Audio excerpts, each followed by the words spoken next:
വലിയ സൈറൺ മുഴങ്ങാൻ പോവുക. വലിയ സൈറൺ, അപകടത്തിന്റെ സൈറൺ. അപ്പോൾ മനുഷ്യന് പ്രകൃതി നൽകുന്ന ചില സിഗ്നലുകളുണ്ട്, സൂചനകളുണ്ട്.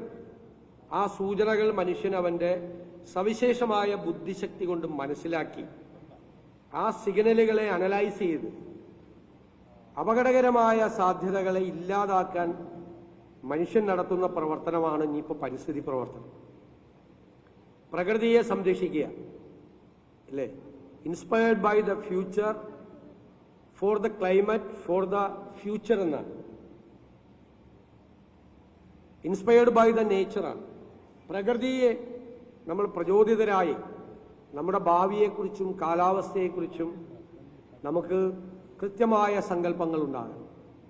ഒരു കാര്യം ഞാൻ ഉറപ്പു നൽകുന്നു, ഈ സർക്കാർ നടപ്പാക്കാൻ പോകുന്ന എല്ലാ പദ്ധതികളുടെയും ഒരു മേജർ കമ്പോണന്റ് അത് ഈ ക്ലൈമറ്റ് ചേഞ്ചും എൻവയോൺമെന്റും ആയിരിക്കും.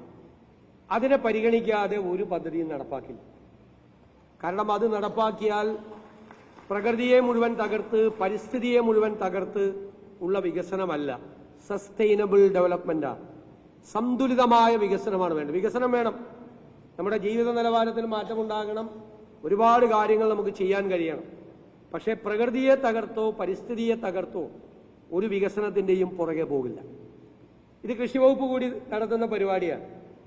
യഥാർത്ഥത്തിൽ പരിസ്ഥിതിയുടെ മിത്രങ്ങൾ ആരാണ്? ഞാൻ പറയും കർഷകരാണ് പരിസ്ഥിതിയുടെ മിത്രങ്ങൾ.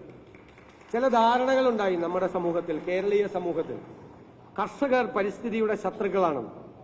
തെറ്റായ ധാരണയാണ്.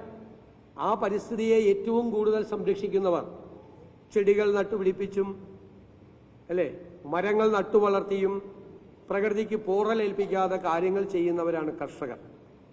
ആ കർഷകരെ നമ്മൾ പ്രോത്സാഹിപ്പിക്കണം, അവർക്ക് നമ്മൾ പദ്ധതികൾ ഉണ്ടാക്കി കൊടുക്കണം. കാർഷികമായ ഒരു സ്വയം പര്യാപ്തതയിലേക്ക് നമ്മൾ പോകണം. നേരത്തെ ഞാൻ ആരോഗ്യത്തെക്കുറിച്ച് പറഞ്ഞു. നമുക്ക് വളരെ വിഷലിപ്തമായ പച്ചക്കറിയാണ് നമുക്ക് കിട്ടിക്കൊണ്ടിരിക്കുന്നത്. പല സംസ്ഥാനങ്ങളിലും വരികയാണ്. ഞാൻ പണ്ട് ഒരു 10-12 വർഷം മുമ്പ് തമിഴ്നാട്ടിലെ ട്രിച്ചിയിൽ ഒരു സ്ഥലത്ത് ഒരു വീട്ടിൽ ലഞ്ച് കഴിക്കാൻ പോയി. അപ്പോൾ ആ വീടിന്റെ ഉടമസ്ഥൻ എന്ന് പറയുന്നത് ഭയങ്കര പച്ചക്കറി കർഷകനാണ്. 100 കണക്കിന് ഏക്കറാണ് പച്ചക്കറി.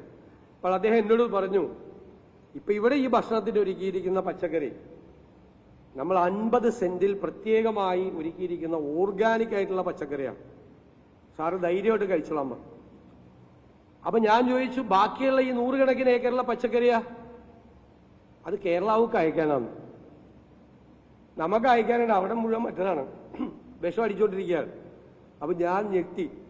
ഞാൻ ഒരു ദിവസത്തെ ഉച്ചയ്ക്ക് ഓർഗാനിക് പച്ചക്കറി കഴിച്ച് നേരെ വീട്ടിലെത്തി. ഞാൻ കഴിക്കാൻ പോകുന്നത് ആ കേരളാവുക്ക് അദ്ദേഹം അയക്കുന്ന പച്ചക്കറിയാണ്, വിഷലിപ്തമായ പച്ചക്കറിയാണ്. അത് നമ്മുടെ ആരോഗ്യത്തിനെ ഗൗരവതരമായി ബാധിച്ചിട്ടുണ്ട്. രോഗാതുരമാണ് നമ്മുടെ സമൂഹം പലതരത്തിൽ. ആരോഗ്യമുള്ള ഒരു ജനതയെ സൃഷ്ടിക്കാൻ കൃഷി വകുപ്പിന് വലിയ മേജർ റോളുണ്ട്. നമുക്ക് പച്ചക്കറിയുടെ കാര്യത്തിൽ ഒരു സ്വയം പര്യാപ്തതയിലേക്ക് പോകണം. അതിനുള്ള ഒരു സപ്പോർട്ട് ഉണ്ടാകണം. ഓണത്തിന് ഒരുക്കാം വിളവിന്റെ വിസ്മയം എന്നുള്ള പരിപാടിയാണ് ഇവിടെ.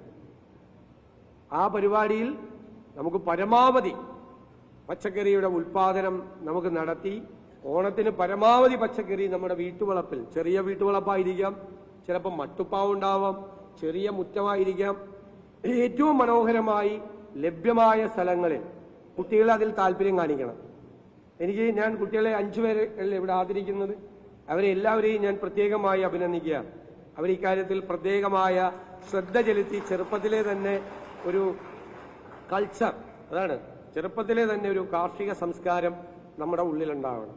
നമ്മൾ എത്ര വലിയ ഉന്നതങ്ങളിൽ പോയാലും എത്ര വലിയ സ്ഥാനങ്ങളിൽ ഇരുന്നാലും നമുക്ക് ഭക്ഷണം ഉണ്ടാക്കി തരുന്ന, 3 നേരവും നമുക്ക് കഴിക്കാൻ ഭക്ഷണം ഉണ്ടാക്കി തരുന്ന കർഷകരെ നമ്മൾ ആദരിക്കണം. നമ്മുടെ മാതാപിതാക്കളെ അല്ലേ, നമ്മുടെ പിതാമഹനെയും പിതാമഹിയെയും ആദരിക്കുന്നത് പോലെ കർഷകനോടൊരു ആദരവ് നമ്മുടെ ഹൃദയത്തിൽ ഉണ്ടാകണം.